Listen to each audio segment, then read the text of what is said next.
So this bike build started in the spring of this year. I thought the frame was super sick, so I'm gonna break this down, do a bike check for you. If you have any questions or want more detailed answers, let me know, hit me up, whatever works.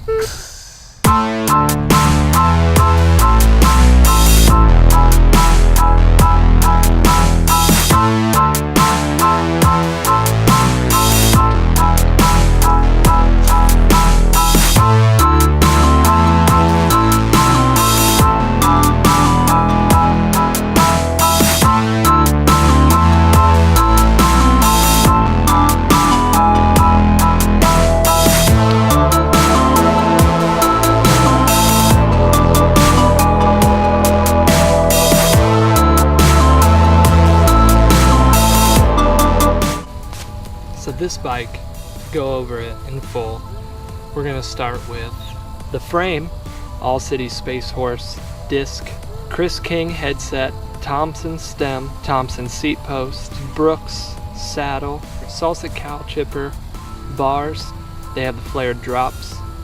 The wheels on this bike are head Belgium Plus wheels, 650B, laced to SRAM 900 hubs. The tires are WTB 47 byways. For the group set on this bike, I went with SRAM Apex 1x 42 in the front, 1142 in the rear. Also running a full Wahoo setup on here. Wahoo element bolt, cadence sensor, speed sensor on the hub, heart rate monitor. It's pretty sick. Definitely looking at getting a Swift Industries Paloma bag. Those things look nice.